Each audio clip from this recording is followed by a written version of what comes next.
Ищем китов. Плотное, теплое. Вот и наш завтрак. Ну, он прям вышел покрасоваться перед нами. Ну, обалдеть же! Всем привет и добро пожаловать на наш канал Go с нами. Сегодня мы приехали в столицу штата Аляска, в город Анкоридж. Мы прогуляемся по городу, посмотрим его даунтаун, прогуляемся по набережным, увидим, чем заняты люди в этом северном штате. Удивительно, но до Аляски добирается лишь 1% населения Земли. Мы приехали в город Анкоридж, заселяемся в отель Hyatt House, смотрим, что нас ждет. Уф! Мы бронировали большой апартамент с кухней, потому что здесь все дорого, и мы думали, что если что, мы будем готовить. Но я не думала, что он настолько большой. Здесь прям полноценная кухня с островом. Полноценная квартира. Ну да. Гостиная с видом на горы. А так выглядят белые ночи на Аляске. И спальня. Это такая типа студия получается. Прям очень хорошо, приличненько. Здесь у нас гардеробная. Ну, такая гардеробная, шкаф. И ванная. Ну, кстати, ванная тоже достаточно большая, приличная. Ну, супер. Мы здесь будем жить 9 ночей. 9 дней. И самое главное для Ани, это, конечно же, телевизор. Который Аня не смотрит. И вам не советует. Но зато есть кухня с островом. Очень приличная. Да, кофе. Я, кстати, думала, будут ли всякие приборы, тарелки и так далее. Посудомойка. Есть приборы? Да, все есть. Вилки, ложки, кастрюли, сковородки. Все есть. Можно яичницу пожарить. Но у нас завтрак включен. Доброе утро. У нас наступил новый день. Мы пришли на завтрак. Рассказывай, Ань. Что у тебя тут есть? У меня здесь есть омлетик, Что у тебя тут пить? хаш-браун и котлетки с сосисками. Вполне себе хороший завтрак. Еще есть вареные яйца, ну и бутерброды всякие. Поэтому сейчас посмотрим, что есть еще. Пойдемте У тебя прям как кухня тут своя. Да. Булочки, йогурты, ягоды, хлопья, яблоки. Супер, отличный завтрак, я считаю. И даже овсянка есть. Я ее и буду. Вот и наш завтрак. Аня уже все слопала почти. Здесь такой завтрак, на самом деле, что хочется все попробовать. Тут как бы все простое, но все очень хорошее. Тут и буррито есть, и разное молоко, элма, ну, как миндальное, овсяное. То есть на любой вкус можно подобрать. И кофеек, и чай очень хороший. Моя еда. И вот так вот здесь уютненько. Есть бар. Бар работает с 5 вечера до 10. Так что в целом очень комфортный отель. У нас еще есть бассейн и тренажерка, в который мы обязательно сходим. Мы добрались до прокатного бюро. Да. Будем брать машину сейчас. Здесь очень классная система. Ты никак не связываешься с людьми, а просто подходишь к локбоксу, к такому ящичку и берешь машину. Ключи. Ой, ну да, ключи. Вводишь код. Достаете Здесь ключики. ключики. Закрываете. Обратно. И все, Идете искать свою машину. Мы уже знаем, что у нас черная Chevrolet Equinox. На почту вам приходит договор, и вы просто... Да, то есть я просто это все подписал в электронном виде, удаленно, с людьми не пересекался, и также машинку возвращаете и ключики убираете. Хочется сказать, что стоимость этой машины была для Аляски уж не так и дорога, да? Сколько она обошлась? $950 на 7 дней. Вот так выглядит машинка снаружи. Делаем осмотр. Все проверяем. О, это если вдруг у вас мороз, вы можете греть свой, как называется? Нос. Двигатель.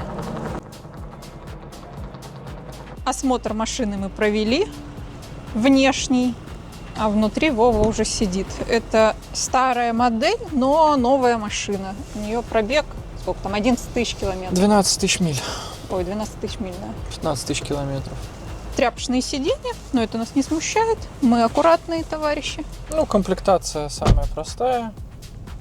Но в целом по Аляске на таком паркетнике, или SUV, как говорят американцы. Должно быть удобно. Главная транспортная артерия Анкориджа – это Сьюарт Хайвей, и это одна из самых живописных городских магистралей в мире.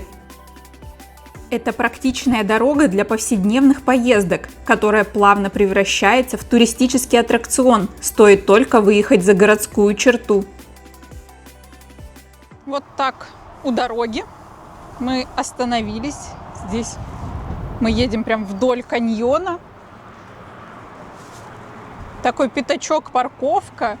И здесь просто потрясно. Белуга Пойнт называется. Здесь с одной стороны получаются вот такие отвесные скалы, а с другой стороны горы и залив.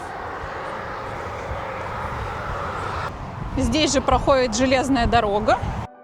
Этот железнодорожный маршрут считается одним из самых живописных железнодорожных участков Северной Америки. Горы буквально обрываются в море.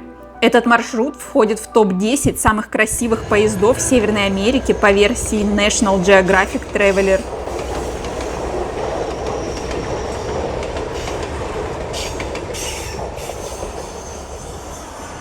Ну, обалдеть же!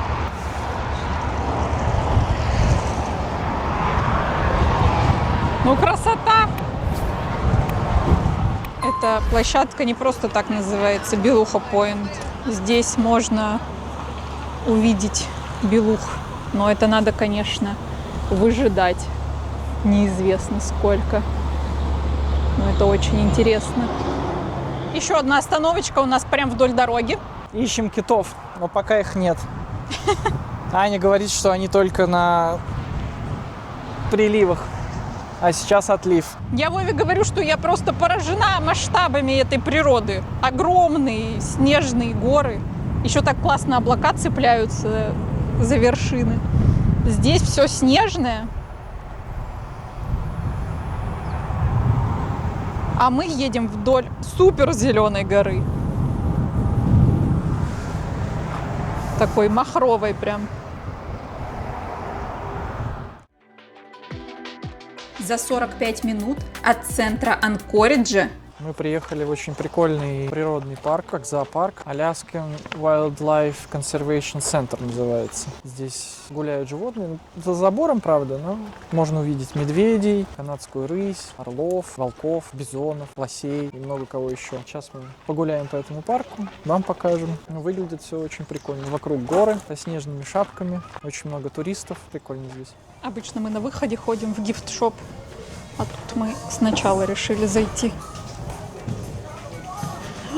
Какая футболка с лисичкой классная.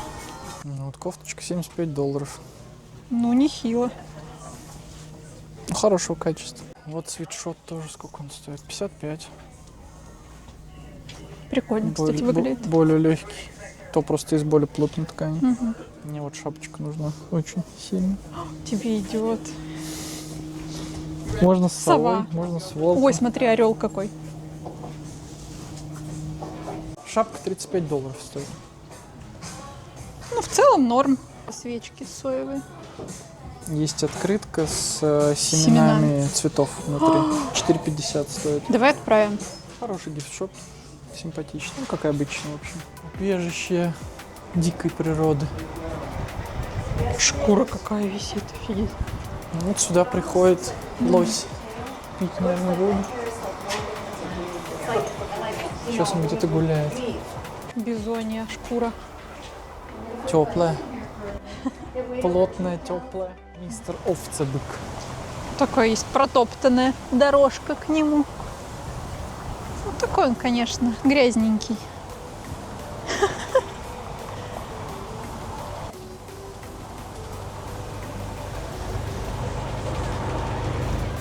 Этот парк прикольный тем, что здесь можно объехать всю территорию на машине, но также можно пройтись пешком. Вот, мы решили пройти пешком, потому что остановок для машин так таковых нет, и нужно все из машины смотреть. А гораздо больше людей ходит именно пешком. Позади меня можно увидеть, сколько людей гуляет по парку.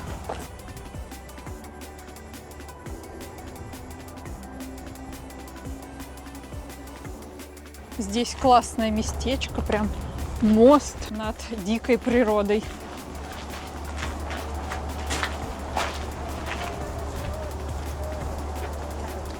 Гуляя по этому мосту, можно увидеть медведей. Черный медведь.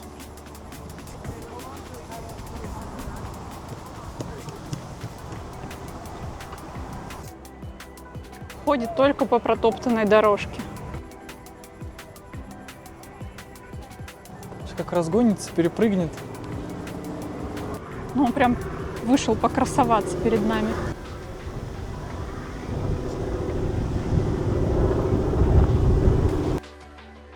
Миссия этого парка – спасение и реабилитация диких животных Аляски, а также их содержание в естественных условиях, если возврат в дикую природу просто невозможен. Вдоль вольера такая тропиночка. Здесь у нас водятся бизоны, наши любимые.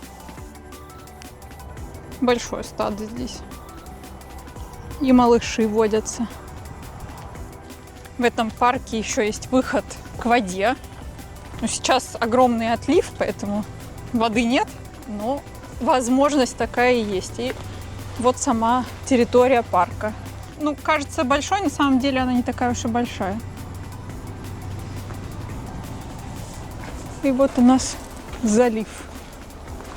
Теоретически с этой точки можно увидеть даже белух во время прилива и во время миграции рыбы. Так что здесь отличная точка для наблюдения за ними. Но, насколько я понимаю, это середина июля-август.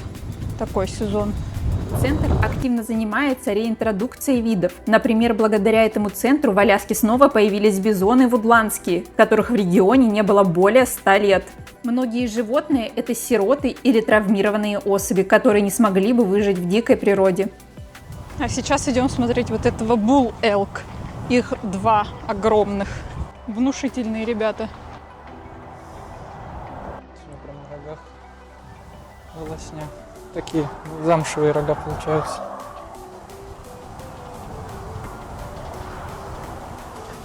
Очень близко подошел он.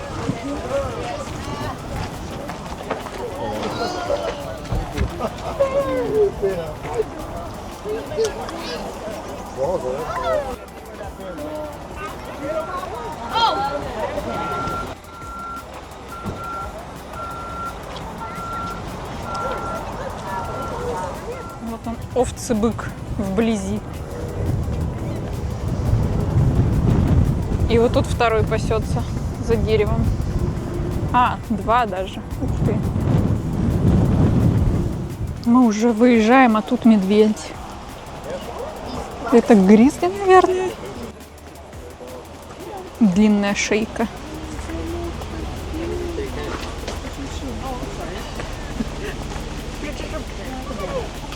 И здесь вот оживились олени. Попить, наверное, идет, жарко ему стало. У них здесь поилка стоит. Ну да. Ой, какой. Велюровые рога.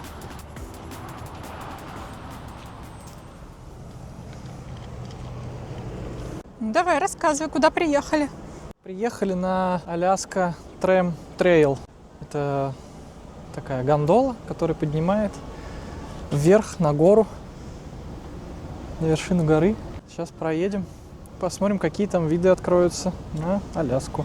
Ну и, конечно, куда без визитор-центра, кафешек, туалетов, магазинов.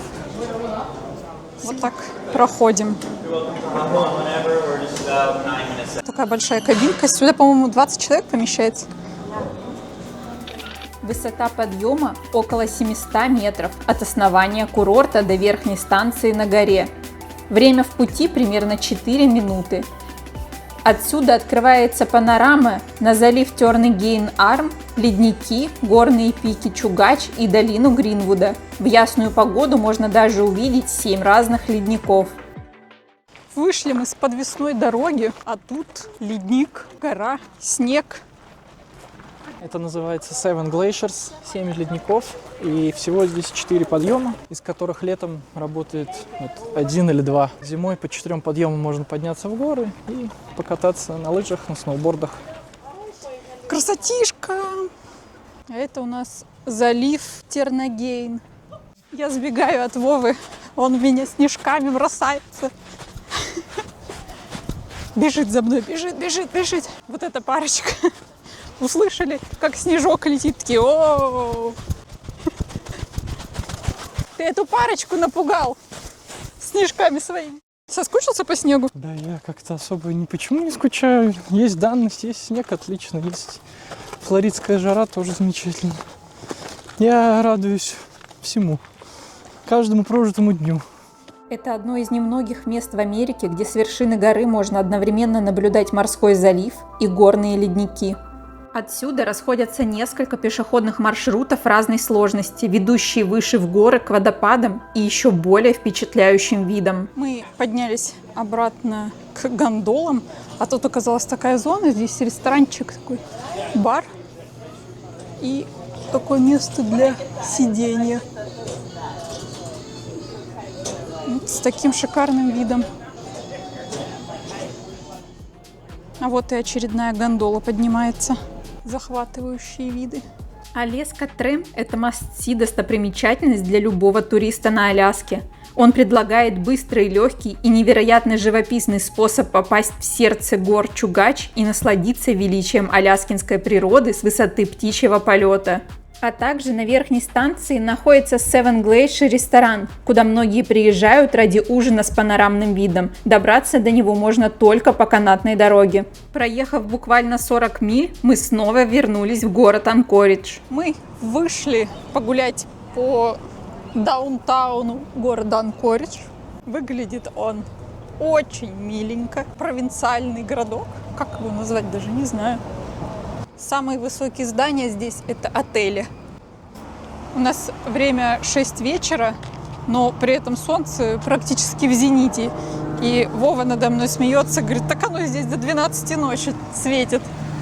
Здесь белые ночи и вообще летний период, закат где-то около 12 и восход солнца в 4 утра.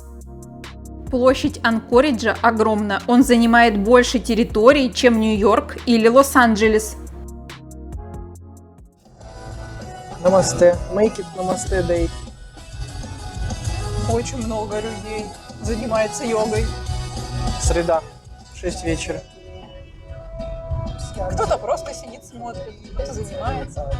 Вот мы вернулись в отель. Сегодня у нас необычный ужин для наших поездок. Мы обычно не едим в отелях дома, так скажем. Питаемся в ресторанах. Но сегодня мы в пару ресторанов приехали, и там огромные очереди. Часа по 2, по 3 очереди. Надо заранее бронировать столы. И вот я не понимаю, как это работает. Там едем в какой-нибудь Джексонвилл, написано 1 миллион человек в городе живет. Выходишь на улицу, вообще ни одного человека. Приезжаешь в Анкоридж, пишут 500 тысяч человек, и тут просто нереальный поток людей. Видимо, сейчас туристов много. И просто город супер живым выглядит. Большой поток движения машин, много людей по улицам ходит. Соответственно, все кафешки и рестораны в вечернее время заняты. Поэтому мы заехали в магазин, купили себе роллы, купили себе суп, пиво местное. Попробуем. Здесь очень много пивоварен на Аляске, в Анкоридже.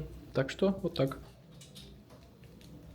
Вот такой ужин, это у нас суп, роллы и напиток, обошелся примерно в $70. Мы изначально думали, что здесь ценник такой же, как в Майами у нас, но по сути все-таки из-за того, что каждая позиция чуть-чуть дороже, вот так и получается. Мы сходили, купили роллы, суп, это нам обошлось в $50, и отдельно зашли в магазин за напитками, и это еще $16, по-моему. Итого почти 70. А следующим утром мы отправились в самый центр города. А сегодня у нас выходной день, и мы приехали в главный парк города. Здесь сегодня проходит вот такая вот вечеринка фудтраков. Куча людей, куча разной развлекухи для детей, для взрослых. Идем смотреть.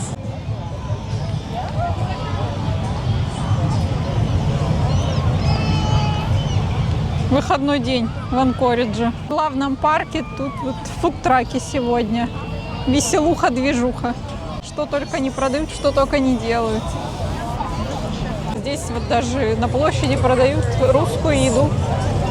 Можно купить борщ или пельмени. Вообще здесь много людей стоит, причем американцев. Что здесь?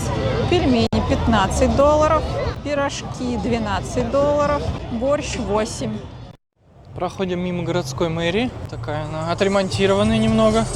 Интересный факт, то что город Анкоридж по площади почти занимает 5000 квадратных километров, что больше небольшой страны, такой как Люксембург. А еще площадь Анкориджа больше, чем Род-Айленд. Это самый маленький штат США. Еще один известный и достаточно банальный факт, о котором, наверное, многие знают, это то, что до 1867 года Аляска входила в состав Российской империи. И 30 марта 1867 года Уильям Сьюарт, это на тот момент государственный секретарь Соединенных Штатов, предложил выкупить Аляску у Российской империи. Они оформили сделку в этот день, 30 марта 1867 года. И этого Уильяма Сьюарда все называли безумцем, потому что на тот момент это были баснословные деньги, и никакой целесообразности покупать эту территорию не было. И только впоследствии, спустя многие десятилетия, а то и сотню лет, этот штат принес прибыль, потому что здесь открыли месторождения золота, нефти, других природных ископаемых, и США вот с тех пор очень хорошо себе могли заработать на этом. Золотые месторождения обнаружили спустя 13 лет, в 1880 году. А что касается нефти, это произошло примерно спустя 90 лет после покупки Аляски Соединенными Штатами. В 1957 году на полуострове Кенай обнаружили первые месторождения нефти. И сейчас уже покупка Аляски Америкой не считается такой безумной идеей, и те $7 миллионов кажутся не такой уж и большой суммой. Интересно, что административным центром был город Новоархангельск, ныне Ситка. Это был самым русским городом в Америке с церквями, школами и крепостью. Пришли к парку городскому. Здесь вот такое здание музея красивое. Как это чаще всего бывает в Америке, центр города заполонен бомжами. Думаю, что у них сейчас самый пик тоже сезона, когда они выползают. Потому что на улице плюс 20 примерно градусов, и они могут себя комфортно чувствовать зимой, и мне кажется, их не в таком количестве здесь обитает. Это концертный зал вообще. Такое здание красивое. А вот и доказательство моих слов. Вот один спит, лежит, второй сидит. Вообще, пару дней назад мы уже прогулялись по даунтауну, по центру города. И здесь, конечно, было намного больше людей, чем мы видим сейчас. Все сейчас пошли на этот фестиваль фудтраками. Но хотелось бы сказать, что, готовясь к этой поездке, мы посмотрели «Орел и Решка». Причем у них обычной туристической поездки сюда не было. У них был выпуск «Орел и Решка шоппинг». Это там, где они по магазинам ходили и покупали всякие сувениры. И у них был выпуск как раз в Анкоридже. И ведущие говорили, что здесь безлюдно, что здесь нету вообще ни туристов, ни людей, что все сидят по своим домам. Не знаю, когда они сюда приезжали, скорее всего, где-то, наверное, в начале весны, да. И, возможно, людей мало. Но вот мы приехали сюда летом, в июле, и очень много местных жителей, и туристов. То есть город не выглядит каким-то заброшенным городом-призраком, как мы были, я не знаю, там в Джексонвилле во Флориде, например, или в Форт-Уэрте в Техасе, где города большие, в некоторых даже там под 1 миллион человек, но на улицах людей вы не встретите. Здесь же обратная ситуация. Здесь не так много, численность населения 300 тысяч всего. Но сейчас город выглядит достаточно живым и активным. Городской парк с видом на залив. Здесь начинается трейл Тони Ноулс, который проходит через большую часть города. Примерно занимает 18 километров. Местные жители любят по этой тропе гулять, на велосипедах кататься. Вот где едут велосипеды, вот туда уходит тропа. И идет она вдоль этого залива, кармана. В Анкоридже очень много велосипедистов, и я Вову как раз спрашивала, чем эти люди занимаются зимой. А тут как раз на набережной есть вот такой вот столб, на котором написано, сколько велосипедистов в год проезжает здесь. Не только в год. За сегодня проехал 1384 раза.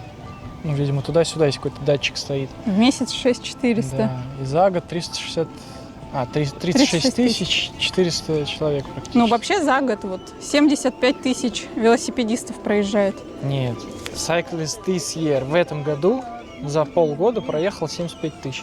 То есть примерно за год будет 150. А, это в прошлом месяце 36 тысяч. Да. Ого, офигеть.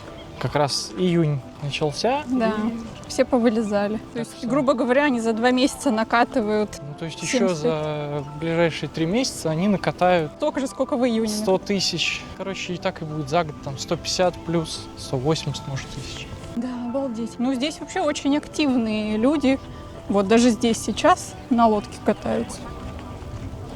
И удивительно, что вот есть спортивные площадки, как и для малышей, так вот слева уже и для подростков, с брусьями, с перекладинами. Даже в таком отдаленном северном городе стараются инфраструктуру для маленьких жителей делать и строить.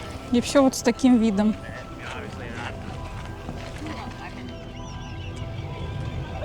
Такие дома вдоль набережной. Можно, наверное, сказать даже, что это дюплекс. Потому что первый этаж — это гараж, второй и третий, возможно, соседи делят. Прикольные домики, хорошие тихие райончики. Даже чем-то напоминает мне Флориду и город Тампу. Мы с Анной Михайловной впервые пришли поработать в зале, а потом отправимся в бассейн. Аня работает с эллипсом, на эллипсе, а я немножко побегаю на беговой дорожке. Мы закончили тренировочку. Теперь отправляемся в бассейн. А вы обращаете внимание при выборе отеля на наличие бассейна или завтрака, сауны или тренажерного зала? Ледники занимают около 5% всей территории Аляски. У нас сегодня новый день, новая погода. Очень дождливо, очень пасмурно. И новый ледник, называется новый ледник. Матануска. Аня называет его Матанушка почему-то. Потому что это еще с Российской империи название все. У нас целый день идет дождь, даже, я бы сказал, ливень. Вряд ли мы сможем до него добраться пешком. Но отсюда его немножко видно. Тоже этому леднику много тысяч лет. Здесь очень хорошая обзорная площадка, красивая. Но из-за того, что все облаками и туманом затянуто, немного вид туманный, пасмурный, мистический. На Аляске ледников больше, чем где-либо в США. Площадь всех ледников примерно равна всей Австрии или почти 3 штатам Вермонт. Мы вышли вот на такой площадочке смотровой. Здесь вид на исход ледника, на начало его. Далековато, но мы еще попробуем подъехать ближе к нему. Здесь должна быть площадка, которая прям близко подходит. Очень много людей по Аляске перемещается в домах на колесах. Больше, чем во всей остальной Америке, нам показалось.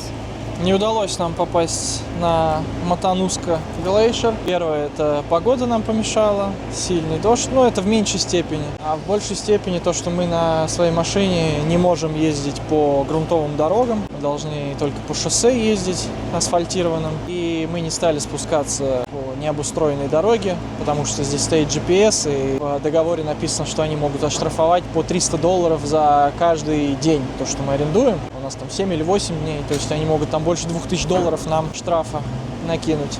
У нас немножко распогодилось, и мы решили приехать на тропу, которая называется Поттер-марш. Здесь можно по деревянным настилам прогуляться и увидеть какую-то дикую природу. Выглядит все очень симпатично, виды здоровские. И здесь можно понаблюдать за животными и птичками.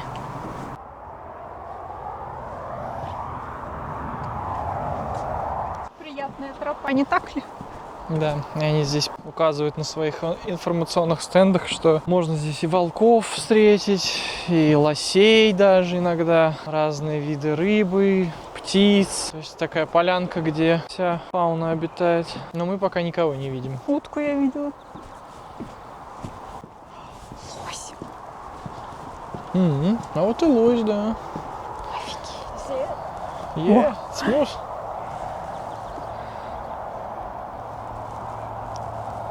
А ты говоришь, никого не видим.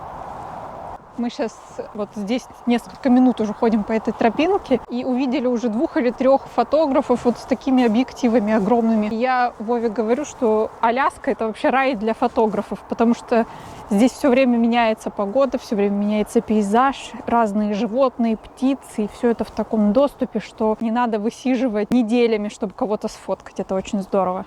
Мы тут каждый день офигеваем от красоты природы и вот от лосей. Уже 2-й день видим лося. Круто. Прям в живой природе, в дикой. Прям на расстоянии вытянутой руки практически.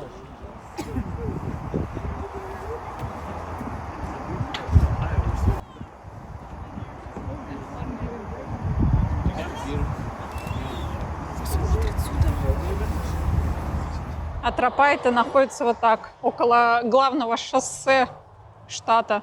Мы несколько дней ездили мимо этих тропинок, и вот сегодня все-таки решили остановиться. Мы возвращаемся, уже лося на реке нет. Но так как люди переместились и смотрят в лес, очевидно, он там. Вова говорит, звезда сегодняшнего дня, этот лось. Вот он, офигеть!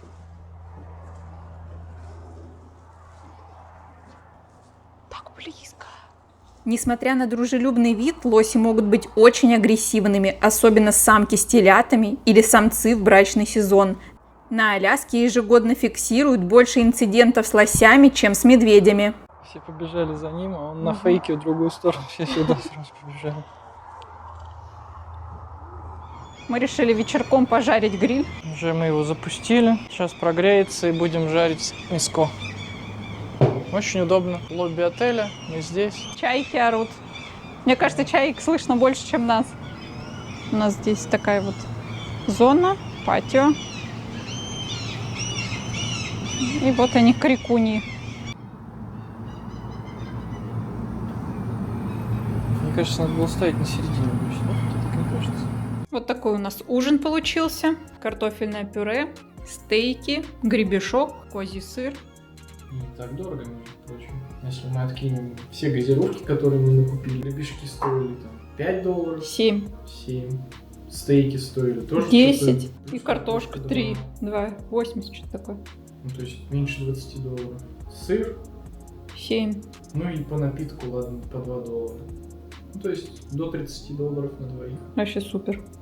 До этого мы ходили здесь в кафешке всегда не меньше 80.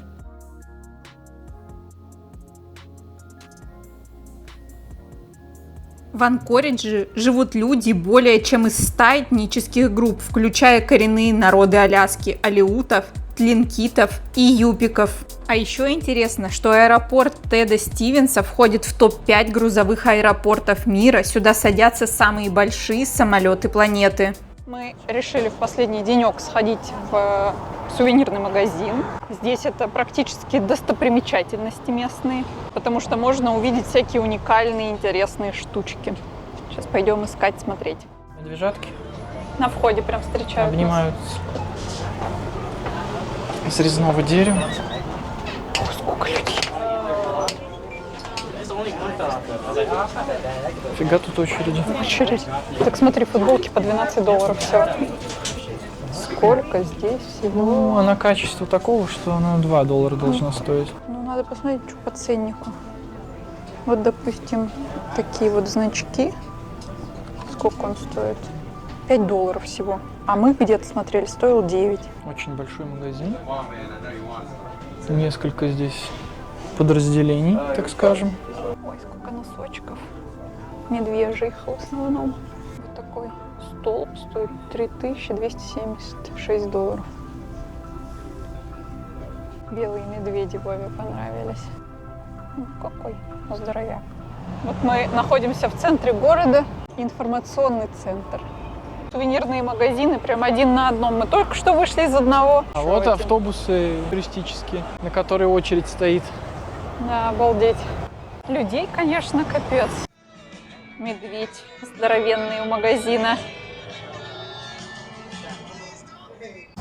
Хотим здесь еще в центре города зайти в торговый центр, посмотреть, чем он отличается от наших обычных. Ну, вряд ли он чем-то отличается, просто пройдемся, может быть, до фудкорта дойдем. Ну да, обычный торговый центр.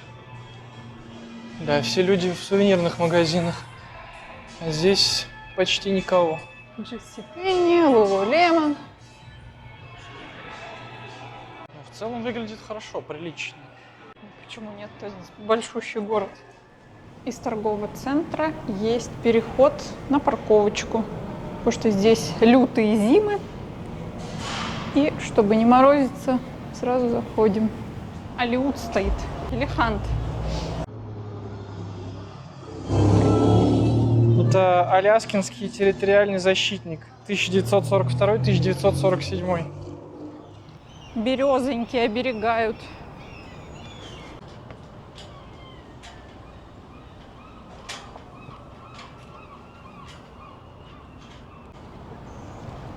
А здесь медведь. Пузо потирает. Все привлекают туристов как могут. У всех медведи. Какой-то снежный человек с гризли обнимается. Мы пришли на обед в бар, который называется 49-й штат. Мы сидим вот на крыше с прекрасным видом. И уже заказали Вове чаудер. Как обычно. Пробую все чаудеры в городе и в стране. Вот такой вот вид у нас. Мы на крыше сидим. Есть 3 этажа. Бар. Вторые блюда. Основные. У меня креветки, Такая вот панировочки тарелка с креветок. разными соусами. А у меня суп-чаудер с бутером из краба. А, эти соусы, они в итоге суп принесли? Да. Вышли мы из вот этого заведения. Здесь оказалось вполне себе вкусно. Это сеть заведений, и вообще это как бы пивоварня. Называется 49-й штат, которым является Аляска. Получается, пивоварня 49-го штата. Мне кажется, мы таких штучки 3 или 4 здесь видели. Ну, все достойно, все вкусно, но туда надо приходить пить пиво. Мы никакое пиво не пили. Продолжаем свою экскурсию по Анкориджу. Приехали к небольшой достопримечательности, да? Да, памятник президенту США, бывшему Дуайту Эйзенхауэру. От памятника открывается вид на железнодорожную станцию и поезд Старый Аляска. Такая здесь смотровая площадка, можно сказать. Памятник Эйзенхауэру в Анкоридже служит напоминанием о важном историческом событии – присоединении Аляски к США и уважении к личности президента, сыгравшего ключевую роль в этом процессе. Памятник находится в центре Анкориджа, на холме, с которого открывается панорамный вид на город и порт. Еще одна точка, достопримечательность местная, находится вот так у дороги. Такой вот парк Resolution с выходом на залив. Конечно, это сложновато назвать парком, но такая вот статуя капитану Куку. Памятник изображает Кука, стоящего на деревянной платформе, обращенного в сторону Кук-Инлет, которую он исследовал в 1778 году. Сейчас у нас вот такой горизонт. Все немножко в облачках.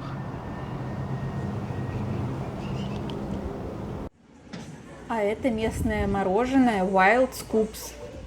Принесла я мороженое. Сейчас будем у Вовы брать интервью о вкусе. У Вовы цветочное мороженое с медом. Ну как? Как цветочное мороженое с медом. А у меня мороженое из диких аляскинских ягод. Тоже неплохое, но для меня слишком сладкое. Мне это мороженое нравится тем, что оно более жирное, чем обычное, но при этом оно не такое сладкое. Я только что сказала, что для меня сладкое. Ты говоришь, не такое сладкое. Мне не сладкое. Ну, попробуй мое ягодное. У меня ощущение, что мое без сахара. Но у меня ягоды сладкие, видимо, поэтому. Ну, я не могу сказать, что оно сладкое. Это чуть-чуть послаще моего, но здесь прям натуральные ягоды. Черника или что это. Кисло-сладость идет от них. У Верно. меня вся сладость от меда. И она очень умеренная. Сахара здесь нет. В общем, прикольное заведение. Их всего 3 в городе. И в одном из них была большая очередь, поэтому мы приехали в менее популярное. Это прям аляскинское мороженое. Да. Сколько оно стоит? 5 за один штучку. Нехило. Анкоридж – только начало нашего аляскинского приключения. Если вам понравилось это видео, подписывайтесь на канал, впереди еще больше невероятной Аляски. Ледники, дикая природа и захватывающие маршруты. Не пропустите!